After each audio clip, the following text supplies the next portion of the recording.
Hola, ¿qué tal? El tema que vamos a tratar en esta ocasión lleva por título Legislación que protege los derechos humanos. Bienvenidos. La primera legislación que vamos a estudiar es la Declaración Universal de los Derechos Humanos. Se aprobó el 10 de diciembre de 1948, después de haber sufrido el trauma de un conflicto bélico de enorme alcance, como lo fue la Segunda Guerra Mundial, que fue un conflicto que se desarrolló de 1939 a 1945. Los países más influyentes del planeta y en el marco de las Naciones Unidas, lo que actualmente conocemos como ONU, concuerdan en que se debe pactar conjuntamente para que en adelante no se vuelvan a cometer las atrocidades y las violaciones que se dieron en dicho conflicto. Es entonces que se aprueba la Declaración Universal de los Derechos Humanos. Consta de un preámbulo y además incluye 30 artículos que tutelan desde la propia libertad individual hasta la misma soberanía y autodeterminación de los pueblos. En el artículo primero de la Declaración Universal de los Derechos Humanos se establece que todos los seres humanos nacen libres e iguales en dignidad y en derechos, así como también dotados como están de razón y de conciencia, y deben comportarse fraternalmente los unos a los otros. Vean qué importante este artículo, porque se habla desde que el momento en que nacen los seres humanos ya traen consigo de manera innata los derechos humanos. Por eso hablábamos en clases anteriores que uno de los principios de los derechos humanos es que son intransferibles, porque las personas desde que nacen básicamente traen ese conjunto de derechos que terminan hasta el momento de su muerte.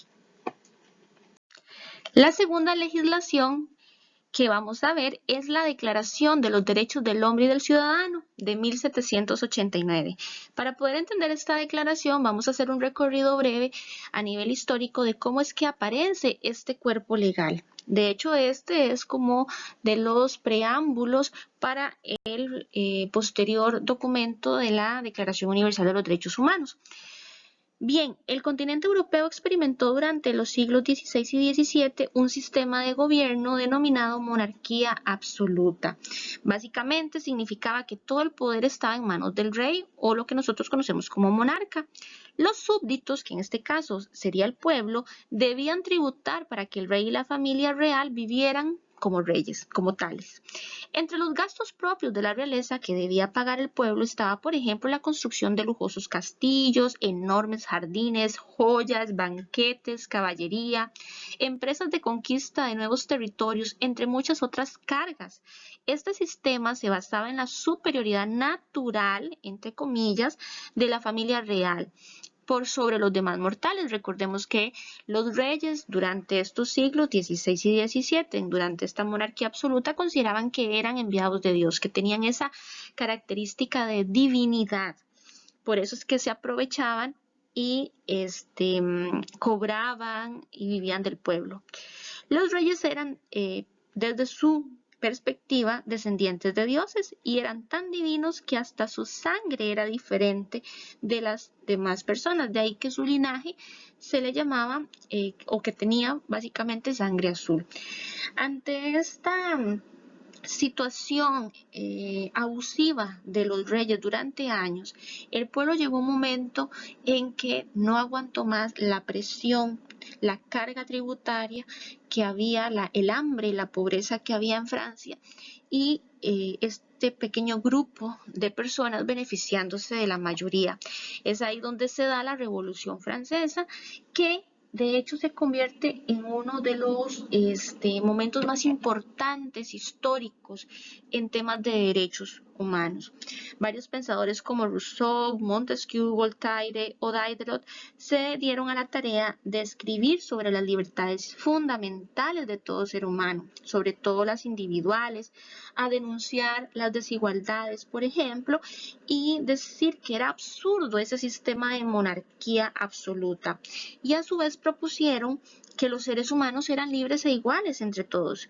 Es así como en Europa ya para el siglo XVI esa frase podía sonar como una auténtica blasfemia o una frase en contra del sistema político absolutista. Y eso era muy peligroso también. Sin embargo, las ideas expresadas por dichos intelectuales provocaron un proceso de movilización, fueron bien recibidas por el pueblo cansado de soportar los abusos del poder de los monarcas, y la movilización popular se convirtió posteriormente en un proceso revolucionario que daría paso a la Revolución Francesa. Tal era el descontento popular para con la monarquía, que tanto los había explotado, que incluso el rey Luis XVI, luego de haber permanecido apresado y aceptar algunas condiciones en las que se perdía o en las que él perdía considerablemente su poder, fue guillotinado, es decir, que lo condenaron a la guillotina, que era una máquina donde le cortaban la cabeza. Era un proceso o un mecanismo de ejecución muy común durante la Edad Media y también a inicios de la Edad Moderna. Y ese sistema de la guillotina consistía en dejar caer una filosa navaja sobre el cuello del individuo, de modo que cortara la cabeza en forma instantánea. Su uso era público y para que fuera un ejemplo para las demás personas ante el pueblo. Y es así como a las 10 de la mañana de un 21 de enero de 1793, el rey, ese monarca absolutista que creía que su poder era enviado a los dioses, fue asesinado en público en Francia. Y su muerte fue seguida de un sonoro grito de la muchedumbre que decía «¡Viva la República!». La historia cuenta que los vigilantes de su prisión pasaron de llamarlo Majestad a simplemente Luis, cosa que era considerada prácticamente un delito capital por cualquier súbdito en esos momentos. Y su esposa, la viuda, la reina María Antonieta, corrió la misma suerte 9 meses después, siendo ejecutada el 16 de octubre de 1793 con el mismo método o mecanismo de ejecución, la guillotina. Es así como este breve recorrido que les cuento de el proceso previo a la revolución nos hace una transición, nos permite ver cómo hay una transición de un pueblo que ha sido explotado por la monarquía absolutista a un pueblo que reacciona ante ideas de libertad, igualdad, fraternidad y soberanía popular. Y es así que esos son los inicios de la lucha por los derechos humanos. De ahí que esta declaración constituye un ejemplo muy concreto e histórico de una nueva concepción de derechos humanos que posteriormente influiría en todos los demás documentos que vamos a trabajar. Bajo la imagen que se presenta en su pantalla está un extracto de dicha declaración que dice así: la ignorancia, la negligencia o el desprecio de los derechos humanos son las únicas causas de calamidades públicas y de la corrupción de los gobiernos. Declaración de los Derechos del Hombre y del Ciudadano, Francia, del 5 de octubre de 1789. Es importante mencionarles que, bueno, esta declaración fue el antecedente de la Declaración Universal de los Derechos Humanos. Esta de 1789 tenía ciertamente problemas de términos porque solamente entendemos esos derechos para el hombre, no se incluían en ese momento las mujeres, hasta mucho después, ya cuando vimos el año, hace un rato, de 1948, que es cuando se crea la Declaración Universal de los Derechos Humanos, ahí sí se incluye hombres y mujeres en condición de igualdad, por eso es que se dice Declaración Universal de los Derechos Humanos. A diferencia de esta que se hizo posterior a la Revolución Francesa, donde solo se habla del hombre como tal. La tercera legislación se denomina la Convención sobre la Eliminación de todas las formas de discriminación contra la mujer, CEDAW. Esta convención entró en vigencia el 3 de septiembre de 1981. Es importante mencionarles acá que la convención o la palabra o el término convención significa una reunión de una determinada agrupación para establecer compromisos comunes. Esta convención define como discriminación contra la mujer lo siguiente. Dice así: toda distinción, exclusión o restricción basada en el sexo que tenga por objeto o resultado menoscabar o anular el reconocimiento, el goce o ejercicio por la mujer, independientemente de su estado civil, sobre la base de la igualdad del hombre y la mujer, de los derechos humanos y las libertades fundamentales en las esferas política, económica, social, cultural y civil, o en cualquier otra esfera. Estamos frente a una legislación que, si bien es cierto, fue creada o entró en vigencia en 1981, todavía en la actualidad sigue teniendo problemas a nivel de aplicación. ¿Por qué? Porque la ley está ahí. Costa Rica, como país respetuoso de los derechos humanos a nivel mundial, la ha ratificado. Sin embargo, las acciones cotidianas y las mentalidades de muchas personas en relación a la superioridad del sexo masculino sobre la mujer todavía permanecen en la actualidad. De ahí que es muy importante trabajar sobre la conciencia y falta mucho recorrido también para que esta legislación pueda aplicarse de manera integral en todos los países de América. En esta diapositiva podemos observar un esquema en relación con esta convención denominada Convención sobre la Eliminación de todas las formas de discriminación de la mujer. Y en este esquema se dice que o se establece que el Estado procurará, número 1, la máxima participación de la mujer en todas las esferas. La pregunta acá es, ¿eso realmente pasa en la vida cotidiana? Ahora, en momentos de crisis, en momentos donde hay tanto desempleo, un gran porcentaje de la población femenina se encuentra desempleada y son mujeres jefas de hogar que tienen son el único medio de llevar sustento a sus hogares y se encuentran en situación vulnerable de desempleo. También el Estado procurará igualdad entre el hombre y la mujer. La gran pregunta es, ¿eso se está aplicando? ¿Eso se está logrando en un país como Costa Rica en la actualidad? ¿O falta mucho camino por recorrer? Y prohibir toda discriminación. Recordemos que una de las maneras más importantes a través del cual podemos cambiar las mentalidades negativas, violentas, machistas, es a través de la educación. Asegurar protección jurídica de los derechos de la mujer. Bueno, en este camino Costa Rica tiene todo un cuerpo legal que ha protegido, le ha ofrecido esa protección legal a las mujeres, pero en cuanto a aplicabilidad hace falta mucho. Eliminar prejuicios, prácticas socioculturales discriminatorias. Eliminar todo trato y explotación sexual o prostitución. En este punto quiero enfatizar que este tema en la actualidad se ha ido o se ha salido de control. Las últimas estadísticas del organismo de investigación judicial nos indican que ha habido un aumento en el tema de la explotación sexual y prostitución de las mujeres. Entonces ahí vemos que necesitamos mucho trabajo para apoyar a todas estas poblaciones femeninas que en condiciones de vulnerabilidad, de desempleo, la única razón o la única opción que tienen para poder llevar sustento a sus hogares es a través de la explotación sexual o la prostitución. En el ámbito político y social tenemos que, bueno, el derecho al voto, eso lo tenemos en Costa Rica, gracias a la Constitución de 1949 y se hace ya aplicable en 1953.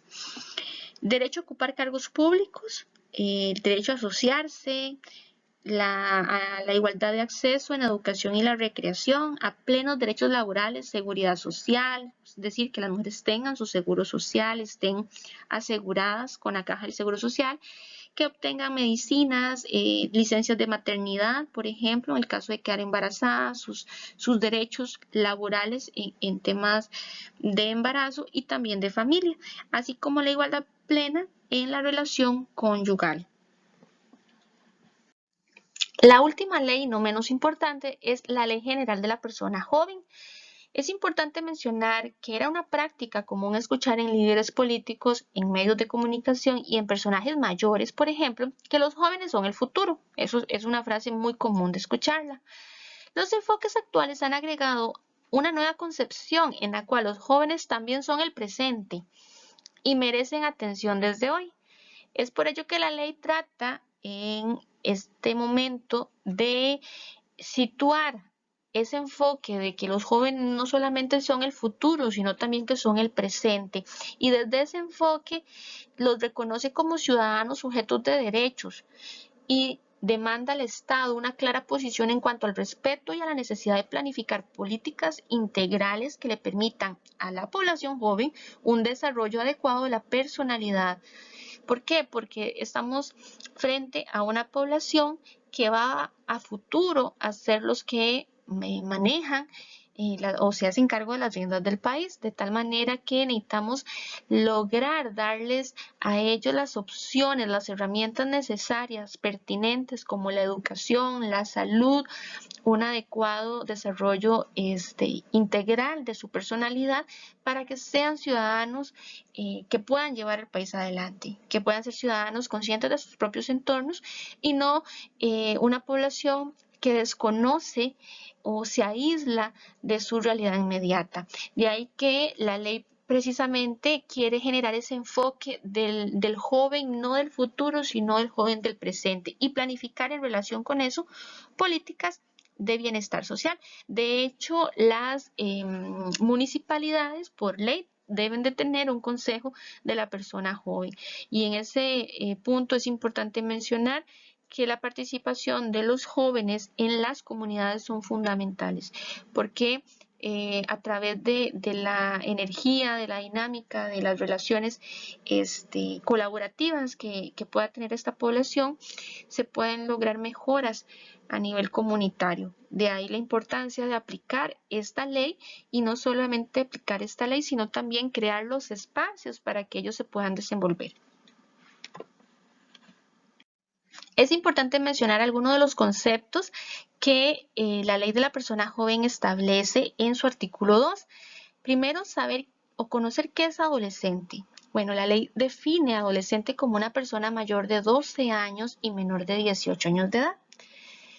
La ley también define lo que significa Comité Cantonal de la Persona Joven, y en este punto se establece que son comisiones constituidas en cada municipalidad del país e integradas por personas jóvenes, lo que les decía hace un rato. O sea, esos comités cantonales deben por ley crearse en cada una de las municipalidades de Costa Rica, y de hecho las hay. Aquí en San Carlos tenemos una comisión o un comité cantonal de la persona joven integrada por jóvenes precisamente. Y el concepto de persona joven también lo establece en ese mismo artículo, que dice que son personas con edades comprendidas entre los 12 y los 35 años de edad, llámense adolescentes, jóvenes o adultos jóvenes, lo anterior sin perjuicio de lo que dispongan otras leyes en beneficio de los niños y de los adolescentes. Entonces vemos que es importante hacer la aclaración en cuanto a lo que es un adolescente y lo que entendemos por persona joven. Adolescente, persona mayor de 12 años y menor de 18, mientras que una persona joven es una persona comprendida entre los 12 hasta los 35 años. Esto es importante por una razón. En los comités cantonales de la persona joven que está en cada una de las municipalidades del país, pueden participar personas jóvenes, es decir, desde 12 años hasta 35 años.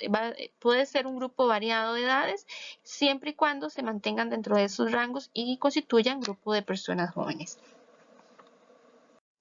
Este es un esquema de la Ley General de la Persona Joven, y se habla de que esta ley establece los deberes del Estado para con este segmento de la población. Entonces dice que la Ley de la Persona Joven establece que toda persona joven tiene derecho a el desarrollo humano integral, no solamente la educación, la parte académica, sino también la recreación, el deporte, que se les pueda dar esos espacios a los jóvenes, el trabajo, la salud, la educación, la diversidad cultural y religiosa, igualdad de oportunidades también, que es muy importante, a jóvenes con discapacidad, no se pueden dejar atrás.